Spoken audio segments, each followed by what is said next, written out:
Welcome back to Media7. The year's first 6-month circulation audit for magazines closed off this week. The figures themselves are a few weeks away yet, but last year's trends suggest some publications will suffer. In 2008, Women's Day's circulation dropped 11%, New Ideas 12%, and the Women's Weekly nearly 3%. In this week's Take 2, Sarah Daniel wonders if the usual stories are wearing thin.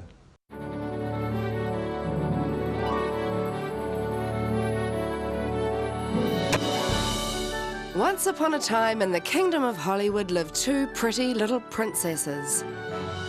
One was fair, the other dark. One married the Prince of Hollywood. Everything seemed well in their perfect little worlds. Until... Ange snatches Brad. Jen depressed.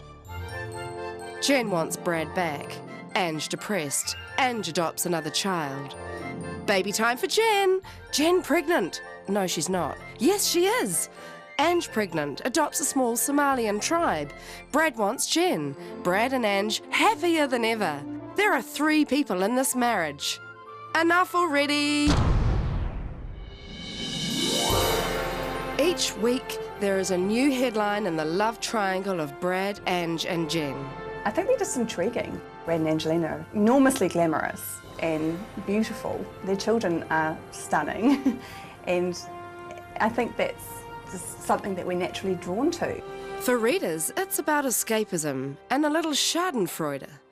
After all, when you've lost your job in a recession and you're wondering how to make mince more interesting for the next family meal, there's nothing more fun than watching a little celebrity misery. Our core reader is probably a woman aged 30 plus. She's probably interested in home renovation and cooking, maintaining a budget, a tight budget at the moment particularly, and likes to look through the pages for fashion inspiration and likes to see the odd paparazzi shot. But isn't it all just nonsense? Aren't you just making it up? We do have sources. Those sources are actually genuine in most cases. You can safely assume that if you read a Brad and Angelina story, something has happened. It may not be the exact thing that's on the cover line that week, but something has happened to prompt that cover line to be written. So, like all good fairy tales, there's a bit of truth and a little bit of make-believe.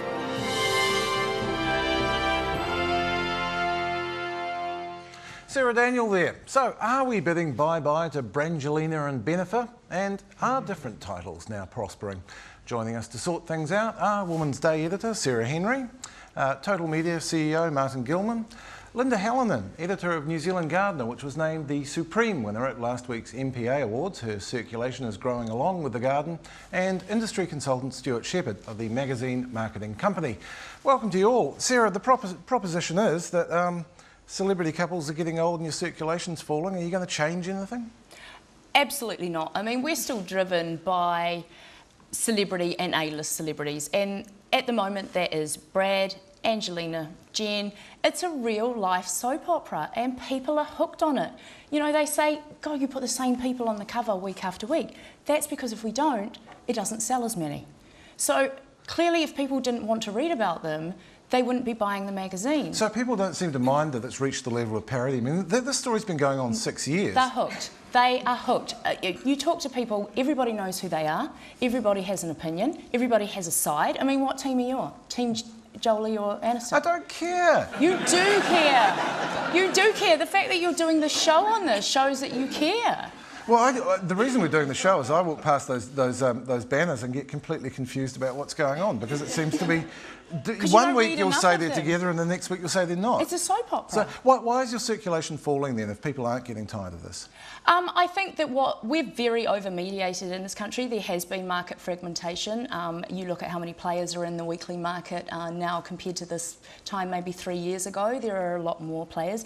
There's also people who are having access to getting that information in another area, and mainstream media have really come on the scene in terms of celebrity. I mean, now you can turn on the 6 o'clock news and there's Britney Spears having a meltdown as the 3rd story.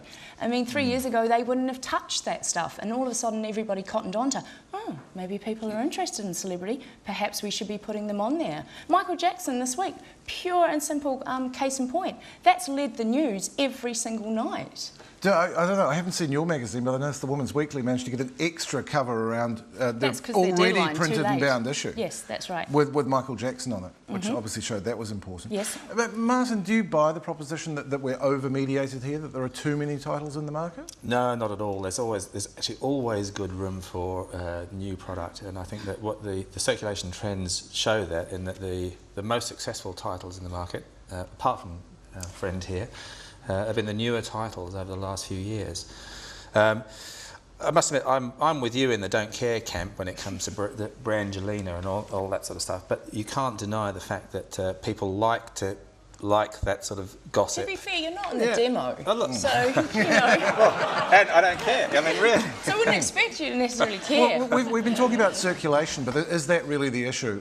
Because we are in a recession. Is ad revenue a bigger issue? Circulation is pretty important, but the circulation drives ad revenue. So, and ad revenue is what's hit at the moment. Circulation is actually not down as much as ad revenue currently, but all media are suffering quite a bit. But magazines would be seen as a bit of a luxury buy, and also by advertisers they're often perceived as a support medium rather than a lead medium, and so. Magazines will be feeling the squeeze a bit more than most other media at this stage. So it's a tough market, and generally advertising will take about 70% of revenue, and cover price probably 30% for most titles. I'm surprised cover price is actually that much. Well, Linda, you seem to be the one with the special sauce at the moment. I mean, what are you doing right with your magazine? Well, I suppose we have a very different sort of proposition to, say, a women's magazine, because we are a niche title, and I mean, I've read research from international magazines which has pretty much described this year as the year of the niche, because anybody who's doing something that they can't get anywhere else, you know, you can't get what we do online, you can't get it for free, obviously you can't get it in the mainstream media at all. Most of them don't have gardening columns anymore. So we just offer quite a different product, and what we try to do is we offer that idea that if you buy our magazine you'll save the cover price tenfold by growing your own food, for example, but mostly I think we offer them belonging to a community and a bit of fun. I mean, we try to make sure that we've got at least, you know, 2 or 3 really funny columns every month, because we all need a laugh in a recession. That's something that's actually been said about your editorial style, is you've got quite a focus on relationship with the readers, haven't you? Absolutely. I mean, my readers will write to me and say, oh, you know, I failed with my carrots as well. And so they would rather hear, I know, which to most people thinks, oh, okay, they're weird. But they would rather hear about the disasters in my garden than Brad and Angelina, although Brad is actually quite into landscaping. So we could probably do, a Brad cover, it might sell. We can talk. Do they write to you and tell you to update your blog? Because it's been 6 weeks. Oh, my blog's been a bit of a disaster. Yeah, I must have broke my arm, so I'd like to see you blogging with a broken arm. Yes.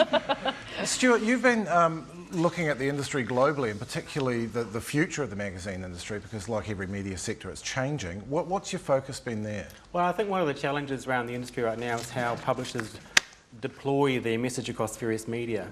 And we're working on a digital production model right now for magazines, which takes the traditional print file and repurposes that to a digital reader through reading the magazine through an internet platform, redeploying it to mobile devices such as iPhones and the likes, is a way of transmitting that content across other platforms. And I don't know, you're asking people to pay for it rather than it simply being ad-supported? Yeah, it's a monetarised environment. In other words, unlike the newspaper, our colleagues in newspaper publishing, who've to some degree given it away and are staring at the abyss, I think the magazine industry has an opportunity to actually recover some core revenue from digital circulation. Is there not also the danger that if you start charging for your content, people just won't come to you? Because that's been the experience of the newspaper I think there's industry. a way of adding value to digital as well, where the content is repurposed. It's got rich media files, it's got audio links, it's got blogs, it's got all manner of added value content components attached to it as well. I think what's quite important is that you'll never replace the experience of reading a magazine with something online. I mean, magazines are a lot more about why we're reading them and the feeling that we're getting from having that tactile experience of doing them. You don't take your laptop to the beach, you know, you don't. And a lot of women read magazines because that might be the one and only thing that they do for themselves in a week. So they will get their magazine. Do you not feel under pressure in that celebrity game though? Because I mean, we saw last week TMZ.com, owned by Time Warner, broke the Michael Jackson death story. No one else really got a look in. Forget print. Yep. And if how you're a much busy pressure is that mum, putting if on you're a you? busy mum running around picking your children up, wondering what your parents are doing, rushing off to work, you haven't got time to go online and look at that. You're going to wait until someone packages it up for you, and you can sit there with your cup of tea and have your 10 minutes and read that part of the magazine, go away, do something else, come back, pick it up again, read that. You know, that's what they're looking for. It's about time out as much as the information is that they're getting in there. And it's about extraordinary people doing ordinary things. You know, having babies, getting married, falling in love. Martin, is Sarah right? Is there always going to be a role for the print magazine? I think there will be. I'm personally not a great reader on a screen. I actually prefer to something that's more tactile and portable in that sense. But I think that the important thing we've got to remember with a magazine is that people are actually forking out their hard-earned cash to buy a magazine, and the relationship that they have with that is going to reflect their beliefs and their and how they think. And that's the reason why an advertiser will always value a paid magazine more than a free one, or more than one that is purchased just on an automatic basis. So these magazines are an incredibly valuable medium.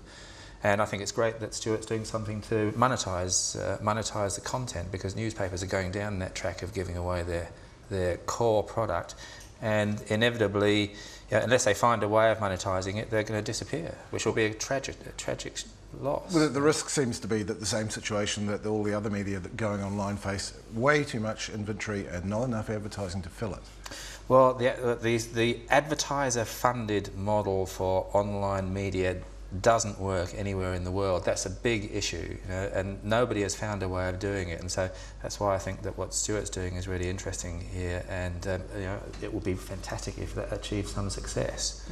Linda, who are your readers? Are they the kind of people who would read things online? Well, it's kind of interesting What's because their profile? we have our magazine, obviously, that, which we sell every month through the supermarkets and through subscriptions, but we also have a weekly email newsletter, which we talked about last time I was here, which was gone from 0 to 17,000 readers. And those people are actually quite different to our magazine readers. And what it does is that email every week is an ability for us to connect with them weekly and create a stronger relationship. So they really, they feel like they know us a lot better.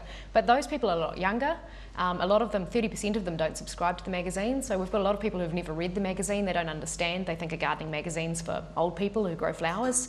And so we can never reach those people through the magazine, but we can reach them online and then slowly guide them into the magazine. And that's actually, it's been a great way to build that crossover. That sounds hopeful for you, Stuart. Well, I definitely concur. I mean, there's certain bandwidths of demographics that have simply left the magazine space. And I refer to perhaps the 15 through 25 marketplace. The Dollies, the Girlfriends, the Cream magazines also have some exemplary examples of good magazine publishing models in that area, but it's very hard to target a magazine to those age groups. So digital does allow a reader to join forces with a magazine brand, and I think the emphasis must go on brands rather than just print models and print products. And it's like the music industry, which I was part of my background was, as probably yours, where the iPod became the hero, and really what really should be the hero is the brand. And the magazine brands are terrific mastheads. There's a terrific future in the industry, but I think it's about managing that brand across 3 or 4 different mediums these days. You'd know as well as anyone that that the magazine sector is, of all the media sectors in this country, is the one that has the most independent operators. Pretty much everything else is a duopoly, or there's 3 or 4 companies. What impact do you think that has? Well, I think the specialist titles can reign king in certain sectors, and as we were saying before, the niches are quite solid.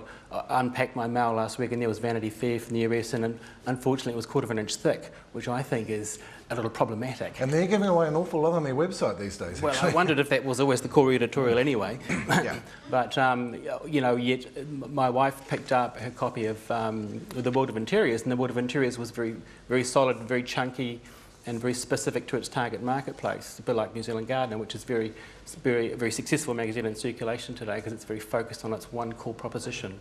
So I think that the niche titles can survive, and the closer you get to those niches, some of the health is a little better than most in terms of circulation and subscription revenues. Can I just add Yes. something there? I actually feel quite optimistic about the future of magazines, because if you take, say, for example, my magazine, 65 years old this year. I mean, it's a granny. It shouldn't be doing as well as it is. And when I started 3 years ago, everyone assumed it was dead. I mean, it had been in a huge pattern of decline for 8 years. It had lost half its readership.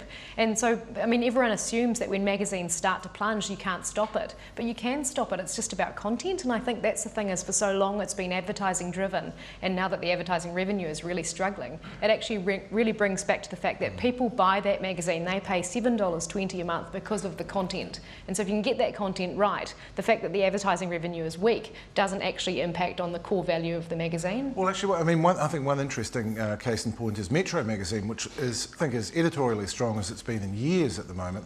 And they've just made, Martin, they've made the decision to drop back down from that big format to A4. And I got the impression the big format was always about pleasing advertisers. What do you make of that? Well, undoubtedly the big format was just to please advertisers, and it actually made the ads look quite good, to be honest, so it wasn't too bad. But there was no evidence, ACP in particular have actually gone down that track of looking at page formats and increasing page sizes over the last few years, but it hasn't really done much to circulation at all. And it was just evolving the products, really, it's and evolving giving the product, something makes new. it look different, Yeah. but it hasn't actually, it never managed to shift the metro circulation, and I think the recession now is hitting hard, and publishers are looking to make cuts, and we're not only seeing page size reductions and magazine page reductions overall, but we're seeing lower paper stock as well. Well, massive paper cost increases in the last 18 months. I mean, people don't sort of think about all these costs when they pick up their magazine and look at the cover price. I mean, you know, just to buy the paper to print it on is huge, you know, and then you've got the ink, then you've got the people to print it, then you've got the content to put in it, you know, so they're pretty cheap, really, I think. Are you still seeing ad business from the likes of L'Oreal, which were one of a handful of companies whose business model is basically based on spending a lot on advertising? I mean, they advertised all over Metro, for example. Are those companies still there for you? Of course they are. Yeah, I mean, they're still going to have new products that they need to advertise to get out into the market to sell them. You know, that's never going to go away. They still are looking for that captive woman audience, and they're still looking for the ads to look beautiful and that sort of thing. So magazines are obviously #1 spot for that. And there's research that's been done that women look to magazines for the new trends. If they want to know what they are, they turn straight to magazines. They don't go anywhere else initially. So you're always going to have those clients. I mean, sure, the amount of money they're spending has dropped. Not as much as everybody sort of thinks that it has, but you know, they're definitely still there. Stuart, you've worked in this sector for a long time. You ran retail as well. It strikes me that in the past we've always been able to point to magazines, particularly magazine launches, that defined their eras. And in the last few years, it's been the likes of New Zealand Gardener and the consumer magazines. What's the next thing, do you think? Well, I think it's about titles creating communities, brands operating as perhaps collectives across print, across digital media, across events and activities as well. I pick up on the point about production styles changing, and I think the consumer has a focus of that giant, thick, opulent, glossy magazine that arrives on your doorstep. Am I paying too much for that because I've got all this ink on paper and laminates and toxic paints and so forth and paper stocks that have gone into that? And is that really what I want? And I think we're to see a return back to saddle-stitched, wide-open, gutted magazines on perhaps unique paper stocks and so forth that are, you know, just a little more engaging as well. And also that value proposition in today's world is realistic, and we're not overselling that space in terms of the format of the magazine. That's interesting. Less lavish in print, but across more media. Well, we will have to finish that here. Thank you very much, all of you. Sarah Henry, Martin Gilman, Linda Hallen and Stuart Shepherd. We'll take a break now and be back with another angle on Stardom, the strange afterlife of Michael Jackson.